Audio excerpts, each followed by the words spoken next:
Hello, everybody. I'm Howie. I'll be your host tonight, and I have an illustrious cast of very seasoned Misfits. DJs Sorry. and all other. So, anyway, before we get into it, we want to thank our longtime sponsor, DJEventPlanner.com, who you will see down below when this gets published to YouTube. And we also have other sponsors, and we'd appreciate that if you would use their blue hyperlinks if you want to check stuff out. It helps the channel, and we would really appreciate that. And give us a thumbs up once in a while. That can be kind of cool. So, anyway, I was just going to go with, like a hallway talk, like, hey, we're at a convention and I'm seeing each one of you guys, but I was really inspired by a post from Eric. And I'm sorry, I should introduce everybody. Anyway, in the red, it's the one and only Eric Wilson from Lake Placid. And we had a camera that does full screen for him. That's Yeah. great. That's just great. Yeah. We have Buddy from Chicago, New Hampshire, Eric with us. And we have Damon. Where are you from, Damon? Detroit. Detroit. Oh, cool. Motor City. Heck And no. Jay, yeah, he doesn't really live at his house. He just pays a mortgage and he stays in motels. Well, on the road again. On the road again. Another plastic key. Yeah. And of course, Later in the evening, as I plastic key in bed. and of course, we got John Collier with us as well. What's John's nickname? So that would Road be Dog. Road Dog. Cheers. Deadwood? Fantastic. That was cool. Anyway, without getting into too much personal business on Eric's part, I read his posts and it was very inspiring to me. And it takes a real person, male or female, to own up to a mistake and come out and air your laundry, so to speak, and do a mea culpa.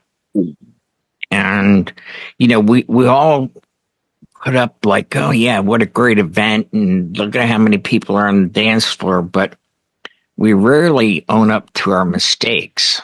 So I thought we would, go with that, and then, whatever way you want to go after that. So Eric, do you want to kind of skirt around it and give a synopsis of? So somebody asked me an interesting question the other day, say, where did you come up with the idea for Good Guy Productions? Where did you get the name from? And I said, aside from like WABC back in the 40s or 50s, we're the good guys. I worked for a radio station here in Lake Placid. We were the Adirondack Radio Good Guys, we called ourselves. When that station shut down, I said, I'd love to keep that going. Can I have your blessing to keep that name? And the guy said to me, it'd be great. You've got a lot of integrity and you work hard, and I'd love for you to keep that going. So this new worker the other day asked me, where did you come up with that name? And I said, tell you what it does. I said, by naming myself the Good Guys, it makes you hold yourself to a higher standard. And whether that's better or for worse, for good or for bad, for success or failure, you will always do your best, try your hardest. And as you said, sometimes a mistake happens and you own up to it. It sucks. But it's the right thing. You know what I mean? Yeah. And I'm not even going to discuss what this mistake was. Right. It had nothing to do with the job. It was personal life stuff. Right. But we can talk about mistakes at a job. The guys had phones on at a graduation last weekend. So up comes the podium because the president of the and nothing.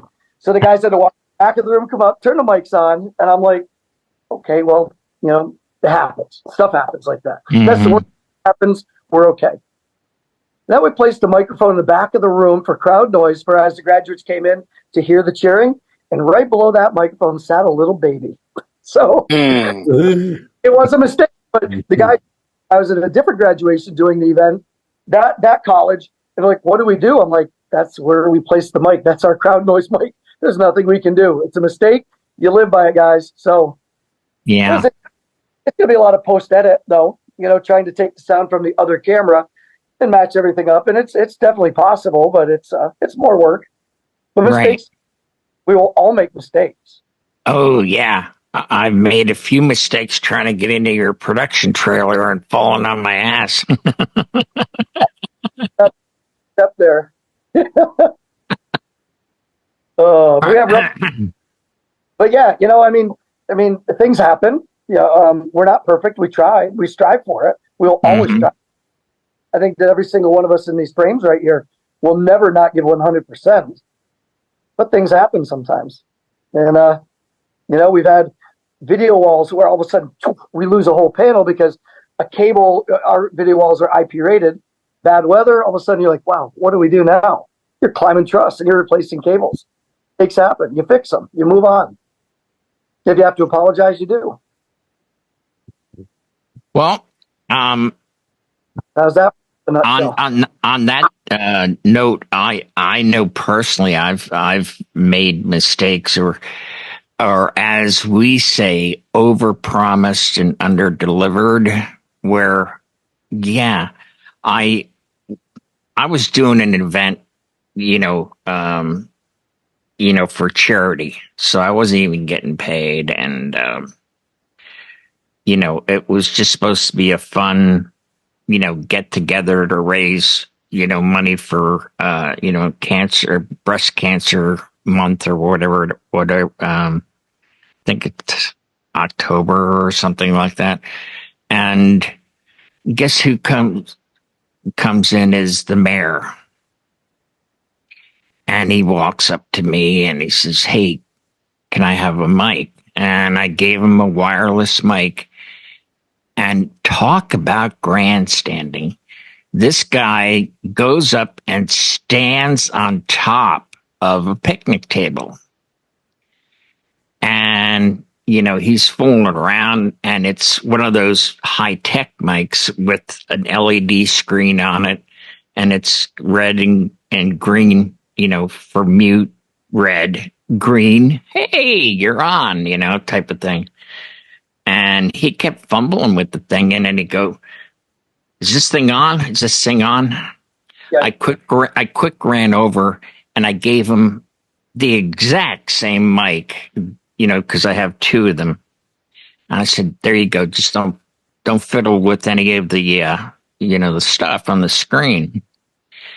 And sure as shit, halfway into his, like, hey, it's all about me. It's not breast cancer night. It's mayor night. I'm going to take care of you.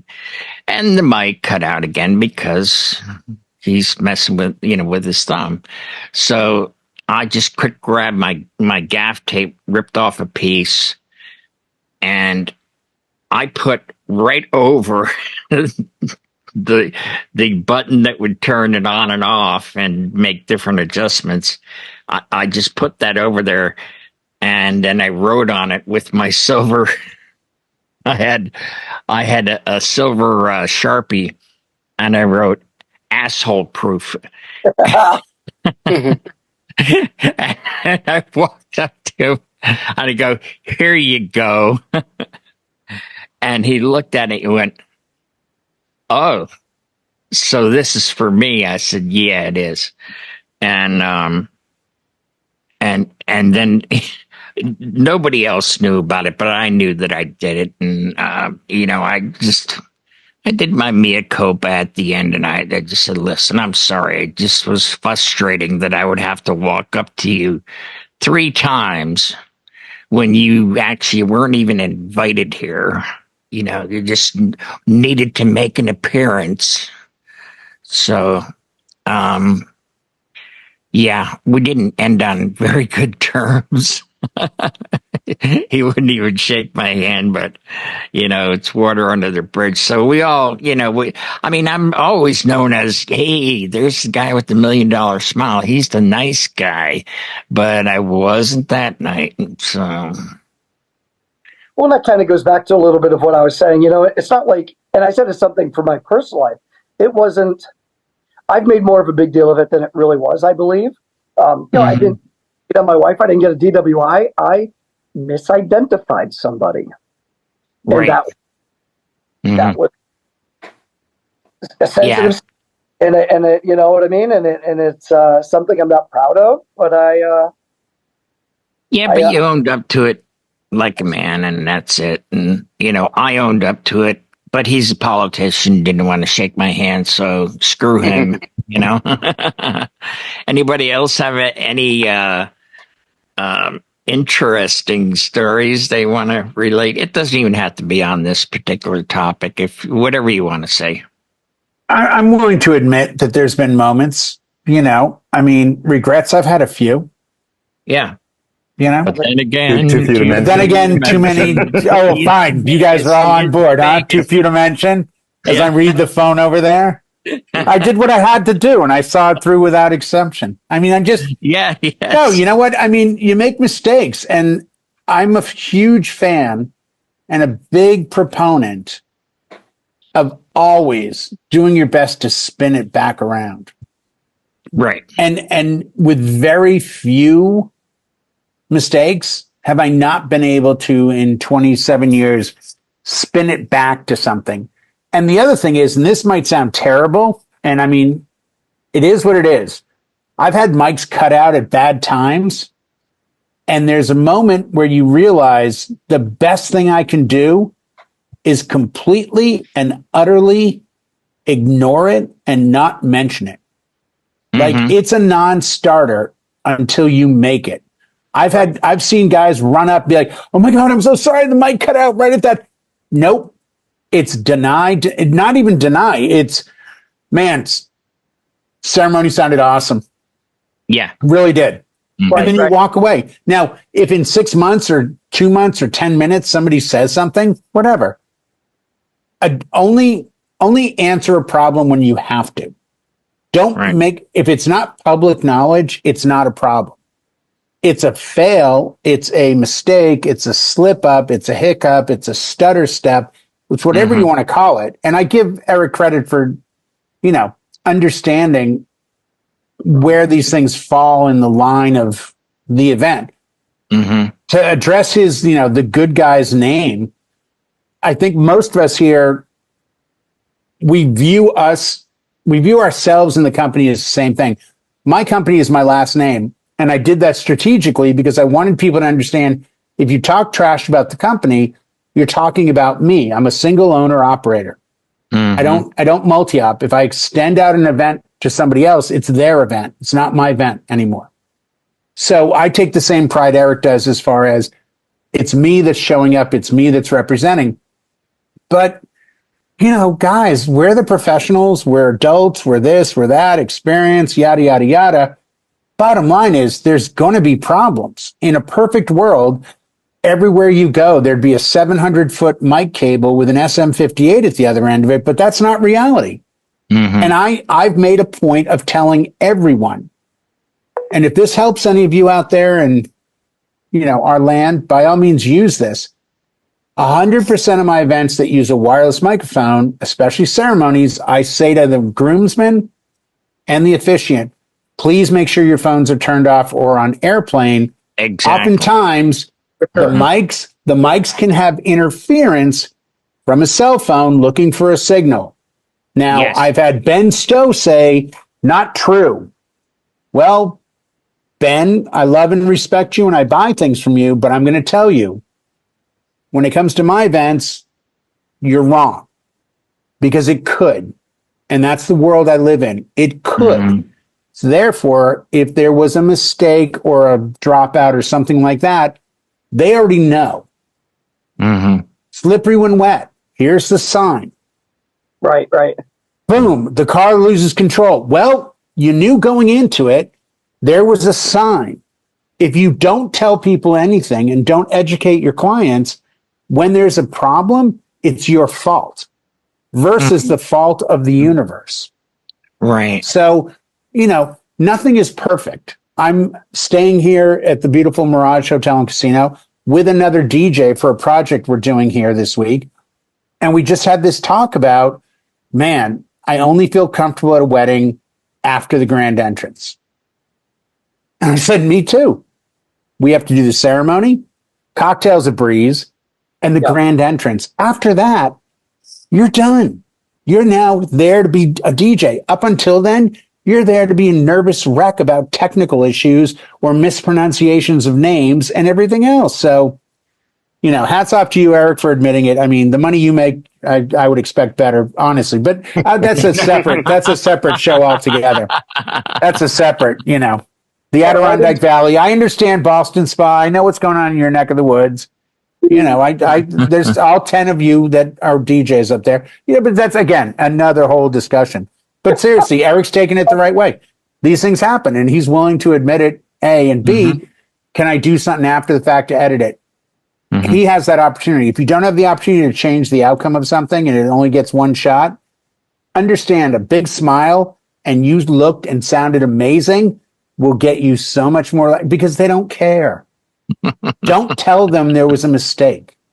Hey, oh my God, everything looked great. I'm sorry that one thing messed up. Yeah. Now it's in their head. You're done.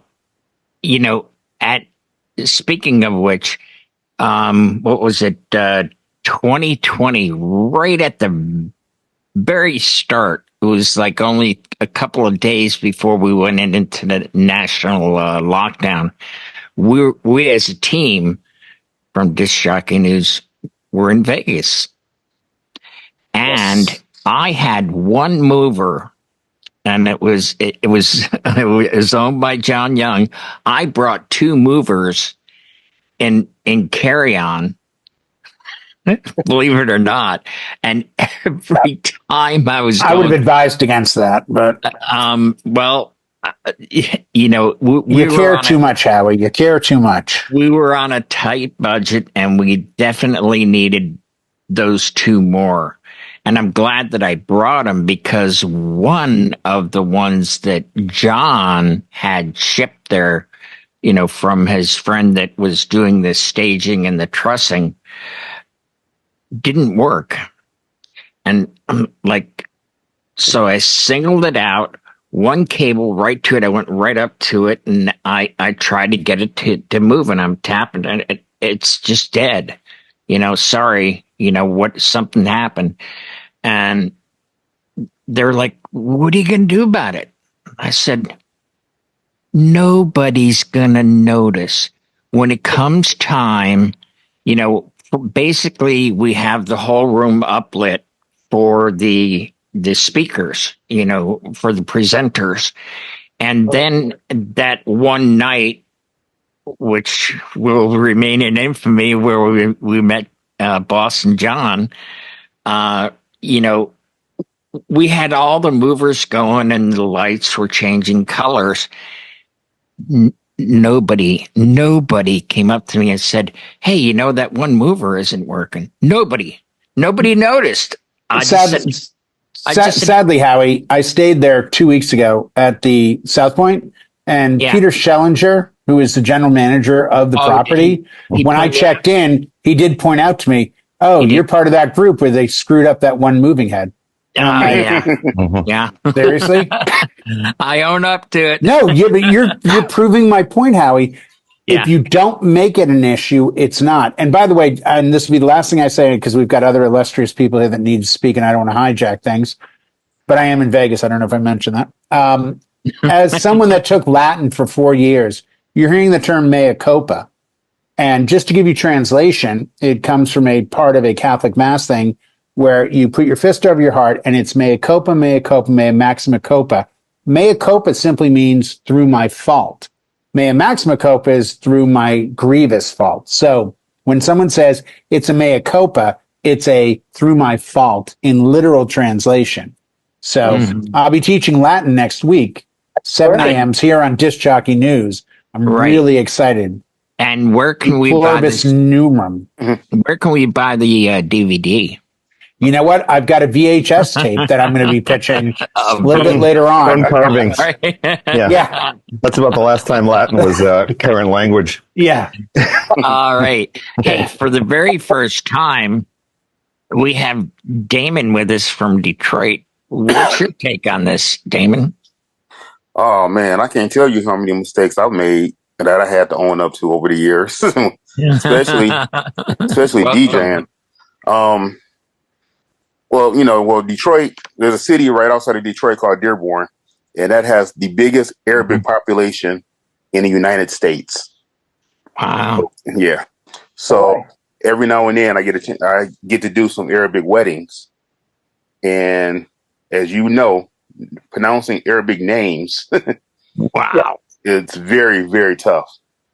So the very first Arabic wedding I did, I murdered those names. I mean, they were bad.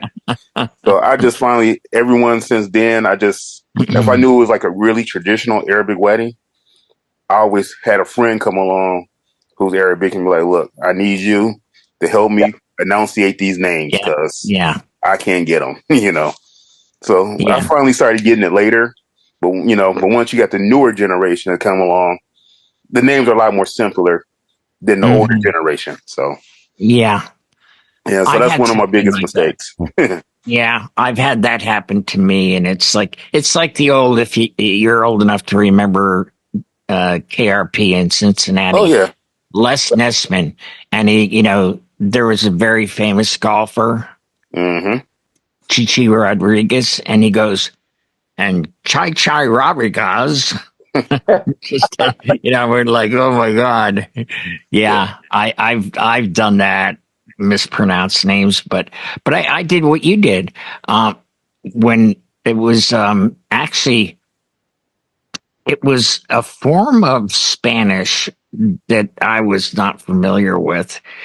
And, so I said, I had them call on the phone and leave a message on how to pronounce it. And I practiced. And wouldn't you know it, I get there and it's like, these two are out and they're handwritten in there and there's arrows pointing from here to here. Okay, this is first. This is again. And I was like, excuse me. I said, do you know how to pronounce these names? And she said, yes, I do. I said, you're not in the wedding party? No. I'm just, I go, here you go. I handed her a mic. I said, would you please do the introductions? I said, I will butcher these for sure. Yeah. And I just let them do it. And nobody complained. I mean, they're just, they ate and they danced and, nobody said, oh, it was a great night, except for that, DJ didn't, announce the, I'm like, okay. I know I said I was going to be quiet, but I have to interject here. You guys know what the substitute teacher is? Where he comes in and says, Ron. Yeah. I've seen that. Mispronounces. Right. Yeah. I almost think in the future, if we run into that, we should almost play the substitute teacher role. And when you mispronounce it, just continue it and have people see that humor of, oh, they're having fun with it, not making fun of it, but having fun with it. Right. All right, now I'm going to be quiet. Cool. We got two more guys to get in, and then if anybody wants to interject, Buddy, what do you got going for us? There's a lot of great wisdom here with everyone saying that they're sharing some of the things that have happened to them. But, everyone here, and one thing I always believe, when you make mistakes, it's not showing a mistake like everyone has said, don't show your mistake, kind of, work through it, but it's how you recover. And this is one of the things we always tell our couples is that things will happen the day of your wedding. Someone makes mistakes, including us. It's how you recover from that deficit is how the rest of the day is going to play out. So it's not covering up anything. It's not doing anything. It's working through the problem, getting through the problem, getting over the problem, putting the problem behind you, and then moving on. And then that's showing everyone, hey, look, everyone, here's the problem, pointing to it, go, look what I did. And just like the point right now that Jay just said, if you made an error saying someone's name, yeah, maybe you should run with that and say, hey, this is, we're going to make a little fun, have a little fun way of doing things. Or you can just say, hey, you know what, like you did, Howie, grab someone who's fluent in that language and have them do it, have them help you. And just like Damon does, I'm not fluent in this language or that language. Okay, who is? Well, I know so-and-so is. Hey, so-and-so, you mind coming? I'll give you $100. I need you to say these names, help me out. Knowing you look like a hero, it's said in their accent and whatever the names are said properly, but also you don't look like you're an idiot, basically, because you don't sound like to everyone sitting there going, well, you can't say this person's name right. How good of a DJ are you? This way you overcome that. There, look at there. There's some money. A $2 bill there. I'll buy that for $1. But it's one of the things that I totally believe is not how you stumble, it's how you recover from that stumble.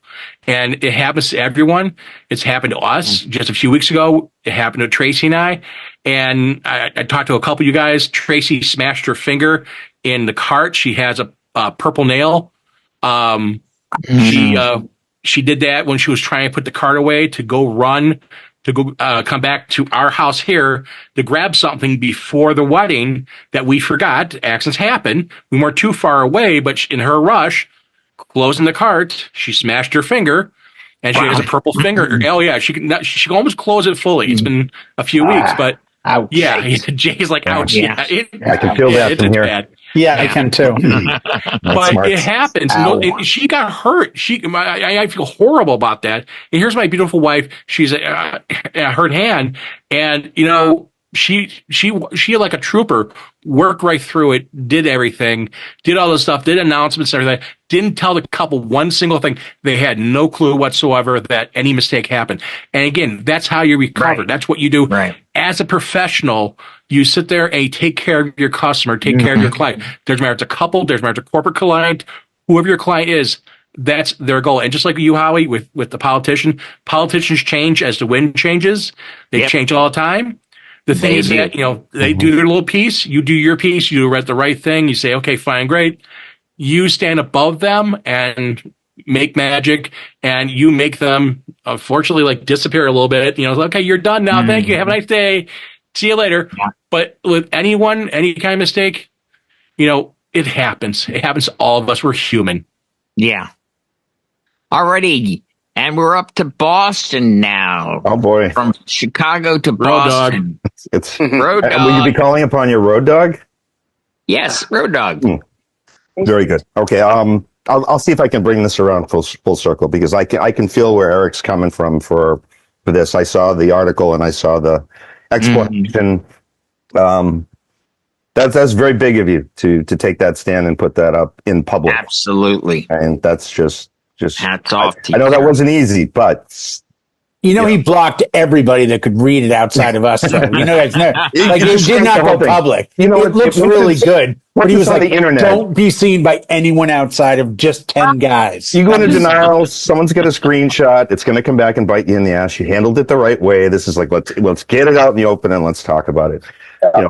Mistakes, whether it be in judgment or at events, usually come from two things. And I know lack of preparation is never in Eric's vocabulary. He always knows what's going on. The other is mechanical failures, and we can't control that. We can't. Whether it be us, there's a lot more riding on a DJ than there is, say, on the bakery making the cakes or the floor. So if something goes wrong in our spotlight, everyone's going to see it. So my caution is, before we're so quick to point fingers and place blame before we have all the facts, because that's a reactionary thing. Like, we have to be on the defensive a lot in our position. It's like, here's why this is that. Here's why this is that.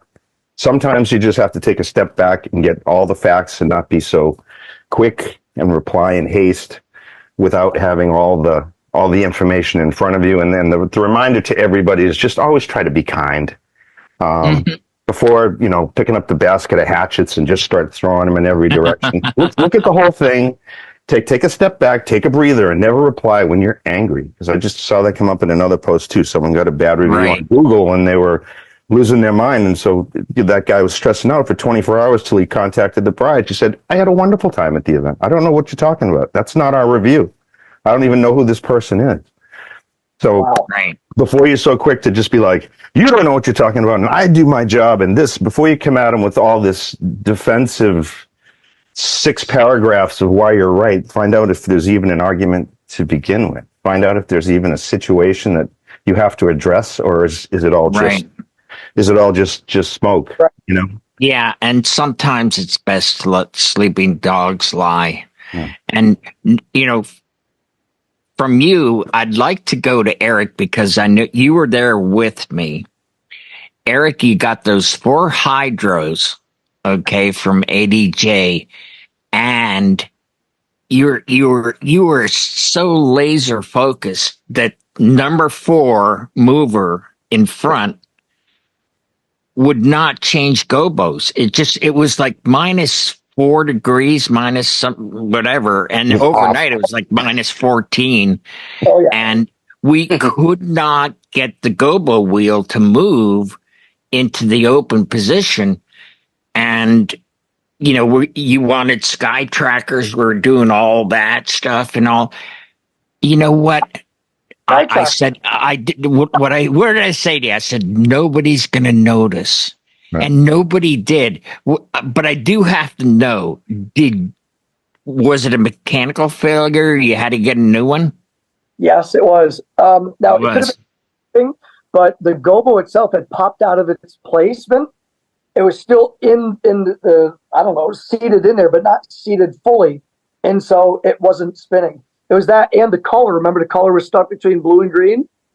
You know, so Yeah.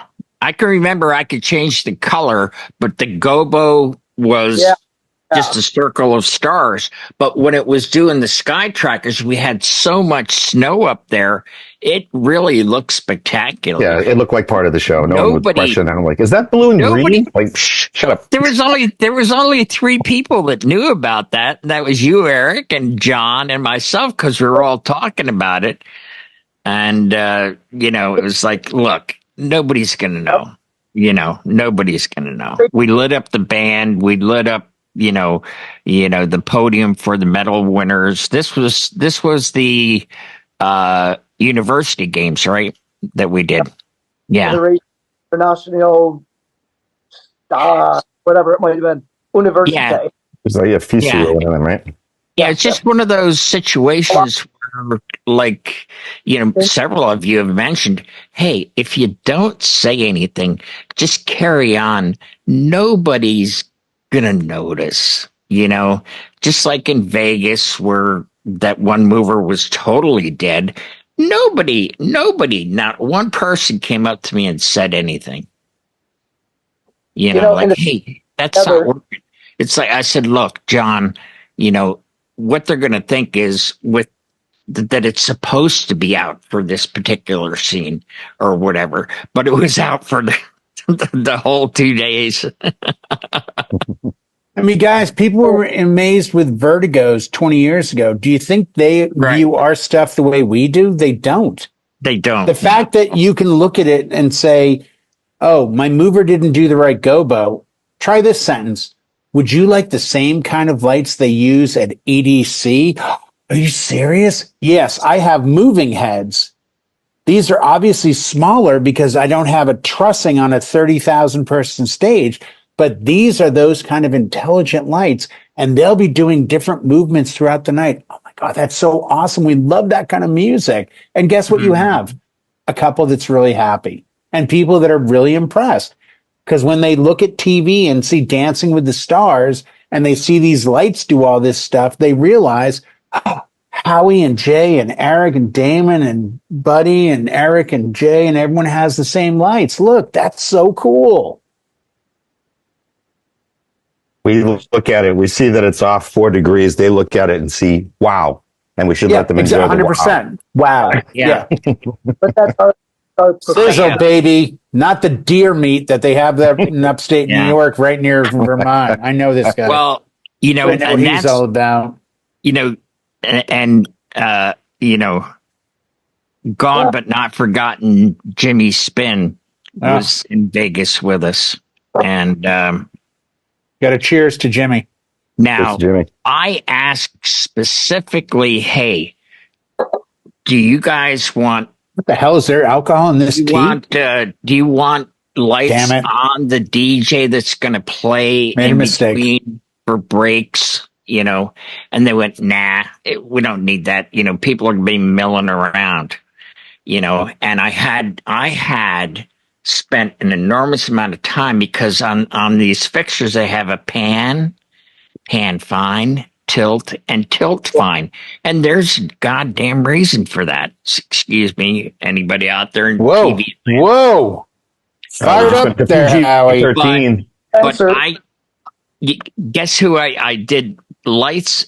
I was so honored to do for Ben Stowe was the keynote speaker. And you mean lights like that, Howie, that you did for me? You mean this, Howie? Yeah. Where you created all these programs, Howie? Yes, I did. Oh, Grateful Dead, Strobe. You mean that? That's what you're talking about, Howie? Yeah, that's what I'm talking about, brother. Just wanted to be clear, brother. That's all. That looks like my laptop. I'm ready. Yeah, you are ready. Holy cow. Good, you made it. Well, and again, I honestly thought this was just iced tea. So, let me complain to the liquor store when I get home. Quick, before we go freeform, I had the room was 60 feet wide, so I had trussing towers up in the air, and I had movers on each one, and I brought them in and overlapped them for the presenter podium. But what was really just, and I know a lot of you guys can identify with this, was when you overlap, you know, you're going to wind up having, you know, like a football style, you know, shadow in the back wall. Well, I was down there and I'm going through, you know, I'm programming by numbers, not by, you know, the sliders with your fingers, because it's more accurate to do numbers. And I got it perfect. That like when the speaker wasn't there, it was like, wow, this guy's a pro. He's got this thing perfect with the football, you know, getting ready to get kicked, and Lucy pulls it out from, you know, Charlie Brown. But anyway, it was perfect. And guess what they did? The DJ came on, I was on a break, and they decided to move the whole trussing, you know, because I was giving them crap about changing my programming, and I had to go in and, you know, rewrite stuff again. I had to go in early, like 6 a.m. And I said, just don't touch anything. There's no reason for you to do this. What are you doing? You're doing video. Stay in your freaking lane, dude. Well, they moved that, and then he said, yeah, we moved it right back, you know, when the DJ was done. And I was like, I asked him, if you want a DJ program, I can make one in like 3 seconds, you know, or 3 minutes rather. But I mean, the lights were just all over, because at that distance, if you're off by 1/4 of an inch by moving that, you know, that extrapolates yes, into feet. Yeah. And it's like, hey, what happened here? And I go, Jimmy, what did you do? He said, I didn't touch your programming. All we did was move the trussing. And I was like, we put it back exactly where it was. They were like, no, there's no way you can get it exactly where it was. You know, it took me a good 10 minutes just, programming by number to get that perfect, football. And I was like, oh man, please, but anyway, I was lucky enough that John Young had seen that and called my room, and he goes, Howie, you got to come down here. I go, what did Jimmy do now? And we just laughed. He was such a great guy, and I miss him dearly. So, yeah. Does anybody else have anything before we put a fork in this? This is a great show, Howie. One little thing. Thinking of all the things that we said tonight, I'm going to revert it back to a conversation we had in probably 22, where you asked me how, it was something that I had where I went up to a bride and groom at the end of the gig and they thought it was over the top at 10. And I'm thinking to myself, I gave them like an 8.5 tonight. Right. The perception of what we see is not what they see. Exactly. 100%. Yeah. 100%. 100%. So, yeah. Did they have the greatest day of their lives? Then guess what? Everything you did, mistakes and all, were exactly what it took to make 100% of somebody else's day. Yep. Right. And leave it there. Same thing with the politician thing I do, and which is coming up again. I did their thing. Probably not after this show, Howie, to be honest with you. Probably not. Yeah, I'll be fine. But I'm saving that piece of gaff tape that says, "Don't touch this asshole." Yeah. There you go, Howie. But no, I'm like, I thought I really failed. They're not dancing, and I got a $300 tip at the end of the night, and I'm like, "Can I ask you a question?" And he goes, "Sure." And it was one of the politicians. I said, "How come nobody was dancing?" He goes, "These days, you don't want to get caught, in an awkward moment, on social media. And you can't even dance with your own teenage daughter because they're going to make something out of that." 100%. Oh my gosh. I go, but I thought I did a terrible job and they gave me a $300 tip. I was like, is this like, am I in another world? Or, I know I haven't been drinking. Did somebody spike my water with something? I don't know. The gig is the gig. And when you handle it right, that's how it goes. Yep. Yeah. Yeah. Great show, Howie. Hey, thanks everybody. You guys are always awesome, and I really appreciate you guys. Appreciate you. Thank you, sir. I do appreciate that. And hey, as always, if you have something you'd like us to tackle for a topic, or you have a question, drop it in underneath when this goes to YouTube, and I'll get. Right now, I'm going to say there's probably over 200 years worth of experience right here on this panel, and these guys really know their stuff. So until next week, we're going to bid you good